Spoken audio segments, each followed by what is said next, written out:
welcome back to the Scarlet Faithful podcast. I'm Aaron Brightman and happy to welcome back Erik Vesper to recap the Big Ten Wrestling Championships for Rutgers Wrestling after a very eventful and successful weekend.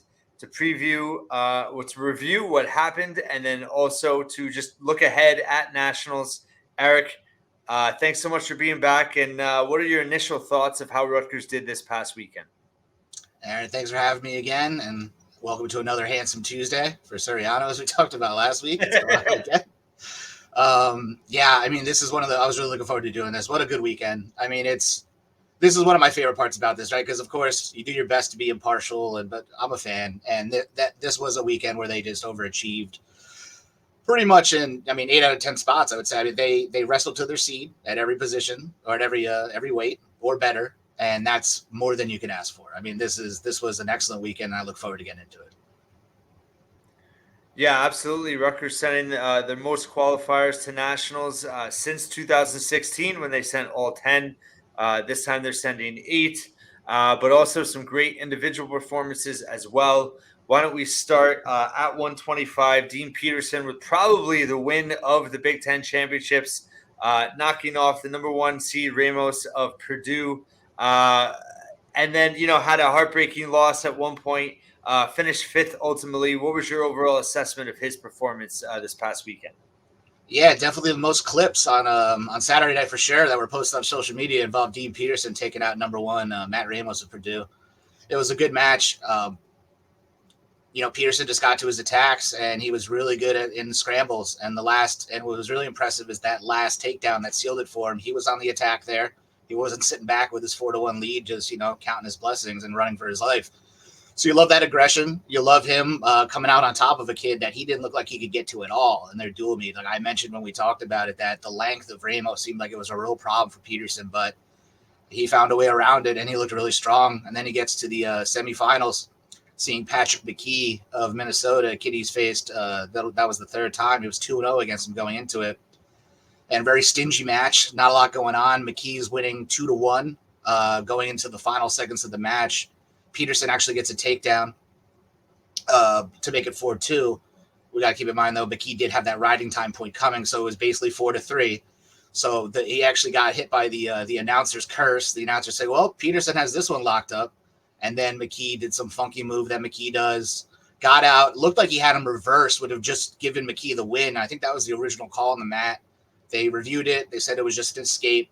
So they went into overtime, and then Peterson just didn't do a great shot and got countered right away by McKee and got taken out. So literally a hair, maybe 2.5 seconds from making the finals and turning this into an awesome weekend rather than just a pretty successful one with the 5th place finish. He gets the auto qualifier. Talking about Nationals, I feel like he'll be around a 12 to 16 seed in there. Like 125 was wild this year, but he picked up some important wins this weekend. In that 5th place match, he avenged an early season loss to Michael D'Agostino of Michigan. So that was really impressive to see. I think that was right at the end of regulation. He took him out too. So he's staying in against these good guys.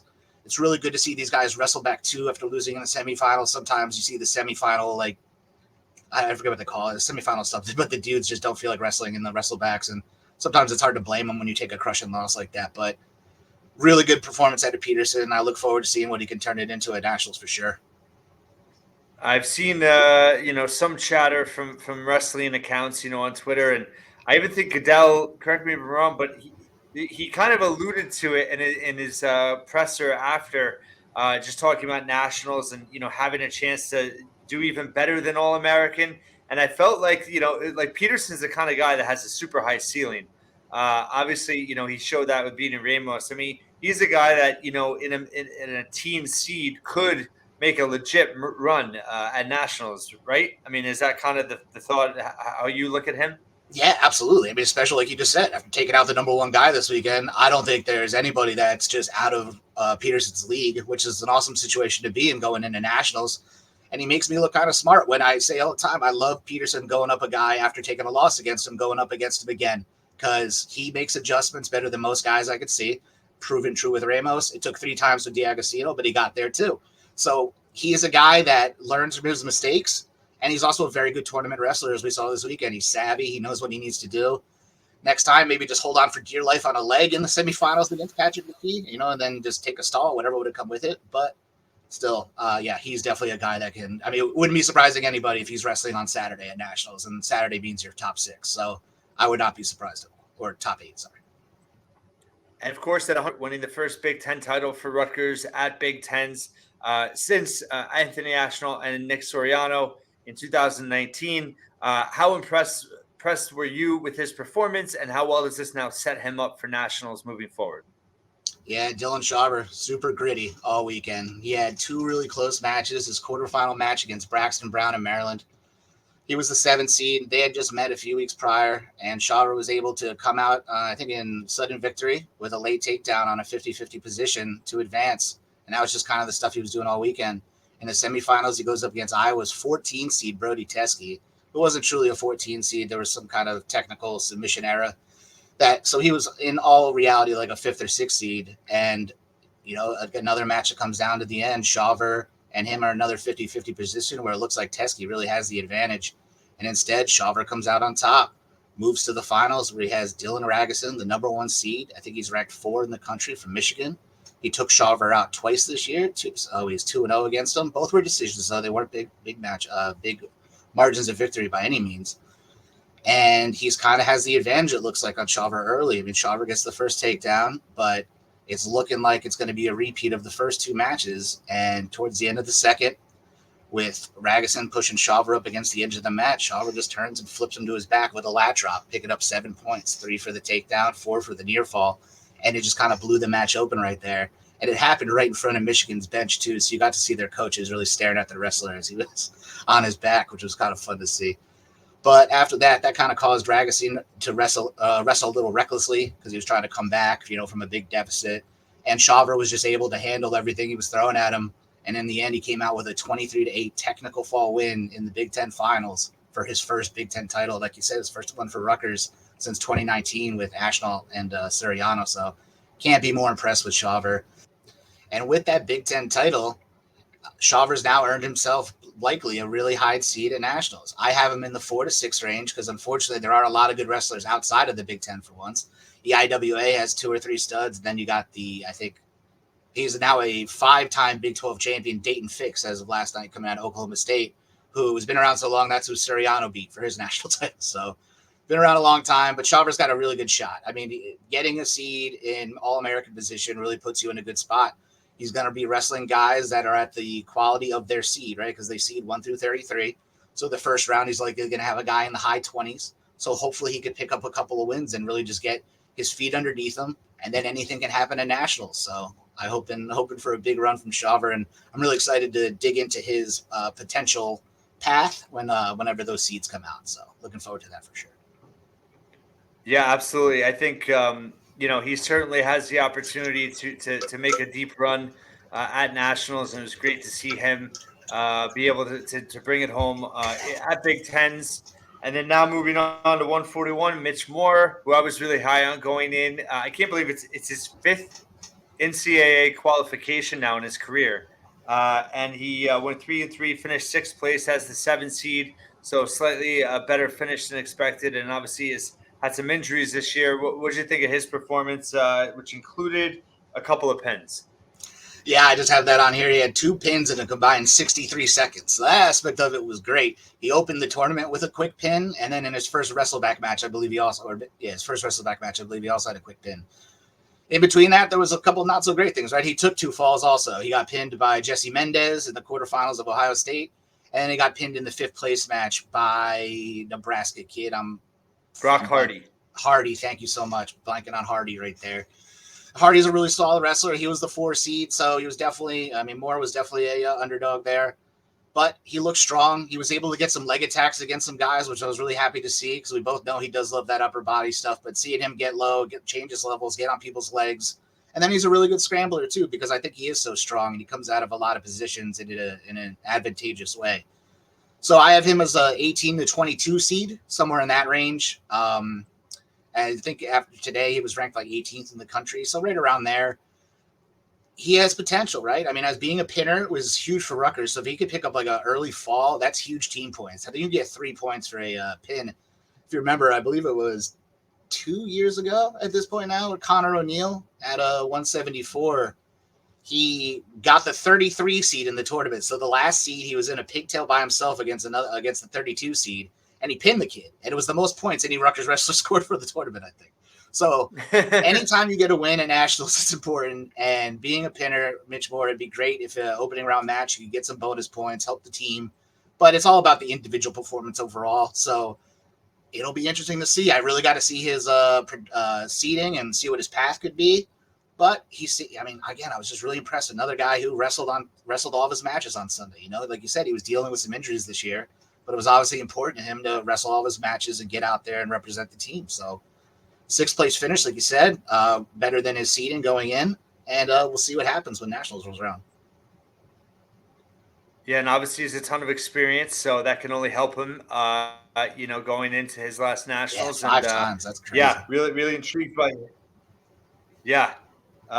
And then at 149, I just found out on Tuesday that Michael Chetta got an at-large selection at 149, giving Rutgers 8 qualifiers. Obviously had a tough weekend, but what are your overall thoughts of how he did and just in terms of kind of his outlook? Well, I think I'm going to be like the people who are at the selection committee and just ignore the tournament for him this weekend, because I think that's what they did too. He went 0-3 this past weekend. It wasn't great. I really thought he didn't. I mean, he was 1 win away from qualifying still with going 0-2 to start. But, I mean, I guess he was impressive enough. You brought up to me this is the Big Ten, maybe, the influence of that and the quality of competition that he sees. He did go 4-4 at Big Ten competition, if I'm not mistaken. So he, earned his spot here. I'm sure there's people that'll make cases against him, people that'll make cases for him, but we don't care. He's dancing. He'll be there in 2 weeks. As the Rutgers Twitter account said, pack your bags, Chetta.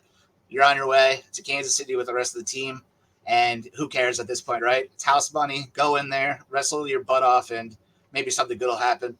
I got him late 20s, early 30s, because when you get these at-large bids, unless you're somebody like Carter Starachi, who is getting in because he was hurt, you're not going to get a high seed. So he's going to be in the lower part. He'll have to pull some upsets on the consolation bracket, I think, if he wants to make a run. But hey, I'll say it probably 100 times this podcast. Anything can happen in Nationals. So really happy for Chetta, though. Really proud of how he stepped in for injured Jacob Butler this year and really kind of just hit the ground running, pulled off those 2 big upsets in the regular season. So happy for Chetta and happy to see what he can do. Yeah, I mean, at the end of the day, he got a bid to Nationals, so that's a huge accomplishment. And looking at the back 4 weights, all really good performances. Jackson Turley coming through once again. He was the 6th seed. He has a 4th place finish, 4-2 record, had 2 pins throughout the weekend, and lost a really close match in that 3rd place match to Rocco Welsh of Ohio State. What were your thoughts on Turley's performance? I thought Turley looked very strong. I mean, Turley, I got a little tongue in cheek when I was like, we don't need Turley to do anything crazy. Turley, please just wrestle to your seed, because this is the first time where he's kind of been seeded in a spot where it's already an automatic qualifier spot, right? He didn't have to go on a deep run. Mm-hmm. Don't tell that to him though, because he was 3-1 on the backside of the bracket. Like he, and that's really impressive to me again. Like he took a loss and then he was able to rebound on the backside, pull up 3 strong wins to get himself in that 3rd place match against a game Rocco Welsh, who's a young kid from Ohio State, but he's a stud. And he already had taken out Turley once this year. So that's all good. I got Turley somewhere around a 12 to 16 seed at Nationals. I think he's ranked like 11th after today. And Jackson Turley train, baby. I'm on it. I'm ready to ride. He's hilarious on social media. I think I said that last time. And he just looks like he's having fun. And Jackson Turley having fun, I think, is trouble for all the other wrestlers in the country, because he can do some wild stuff, and he doesn't need to. He just sets it up very well, like his upper body positions. He's just very, very good at understanding his weight distribution, where he needs to be. So Charlie's always going to be a fun watch. He exploded onto the scene as a redshirt freshman, right, and got an All-American back in 2021. And now we'll see if he can do it again. He's close. He's right outside that top 8, in terms of seed. Well, I'm guessing. I should say he's right outside there. I don't know yet, but that's where I think he's going to be. And I'm not going to bid against Jackson Turley at this point. I think he's seasoned enough. He's a veteran. He knows what the deal is. He knows what he has to do. I mentioned I was a little nervous going into the Big Tens that he didn't wrestle in any tournaments this year. That didn't matter. He was ready to go. His weight seems good. He seems strong. and his gas tank is where it needs to be, I think, for this time of year. So I'm high on Turley, or I'm high on everybody. I'm high on Turley, and I think he's going to have a really good run at Nationals, and I'm excited to see where he's seated. Yeah, I think you hit a good point, which I know Goodell talked about a little bit too, is how many wins Rutgers got in the wrestlebacks, and was able to really make up some ground and get some big team points along the way. And Turley certainly was a great example of that, back-to-back falls.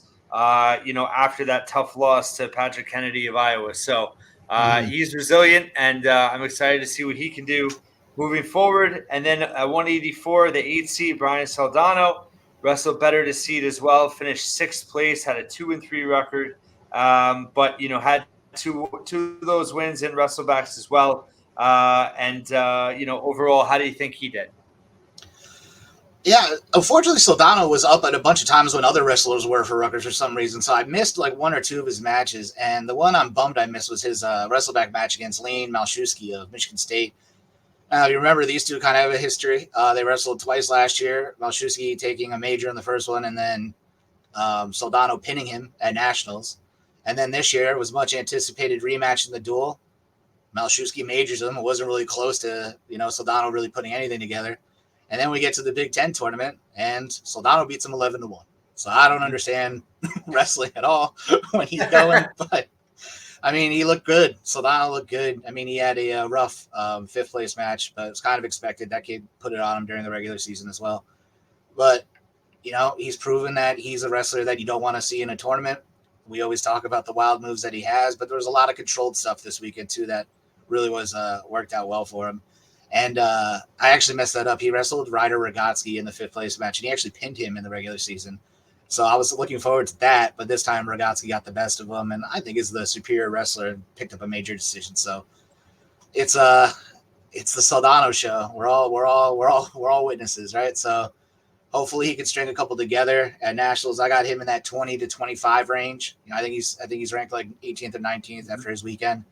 So he's going to have to probably make a good backside run, but I wouldn't be surprised if he pulls off an upset in the early rounds. I mean, the guy he's very confident, and I don't think he cares who he's wrestling, I don't think he scouts anybody. I think he just goes in and tries to do his thing. Mm-hmm. So that's a good attitude to have going into this tournament, and I'm looking forward to it. And 197, John Poznansky, 7th seed, finished 7th, wrestled to seed, 3-2 record. Overall, and won that 7th place match. Overall, what did you see from Paz this weekend? Yeah, Paz had a solid weekend, right? 7th place finish, wrestled to a seed, looked great in that 7th place match, winning 15-0 over Evan Bates at Northwestern, who actually I think took out Saldano a couple times last year. Looked strong in those, right? And then in his quarterfinal match, he was up against Jackson Smith of Maryland, the 2 seed. And he had him. I mean, it was I believe it went to sudden victory, if I'm not mistaken. Yeah, lost in sudden victory 1. He was in on a good shot. Brown, shimmied out of it and did a quick duck under reattack, which is probably the nastiest duck under I saw the whole tournament. Paz, I think, just actually shook his head, like nodded afterwards, like, all right, yeah, you got me with that one. But that's how close he was to making semis, right? So Paz is right there. He couldn't avenge an earlier season loss to Luke Geog of Ohio State. He fell to him again, which put him in the 7th place match. But I mean, again, I love Paz. I think he's such a solid wrestler, puts himself in such good positions, and I really just want to see him get over the hump. I want to see a deep run from him. I got him sitting around a 15 to 18 seed. Could be a little higher, could be a little lower, but probably somewhere in that range. So right smack in the middle. It's going to have a tough match his first round likely, but then after that, it's up to him. He can hang with anybody, in my opinion, outside of probably Aaron Brooks of Penn State. But with that said, he's got to show it and he's got to prove it. But if there's anybody that can do it, it's my man Paz. So looking forward to that. See if he puts any Instagram videos up this week of him lifting 800 pounds or something to get ready. And we'll see what he can do.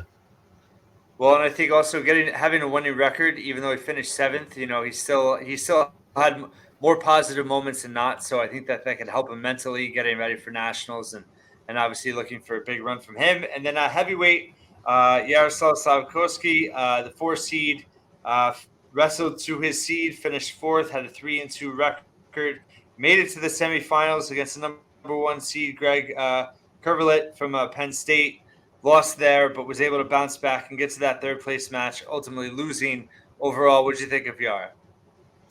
Yeah, I think Yara looked good early and late. I mean, the announcer, I think it was Jim Gibbons, must have said it like 4 times that when they got to the arena Saturday morning, Yara was the first one on the mat out of every wrestler from every team that was there. He was the first one out warming up.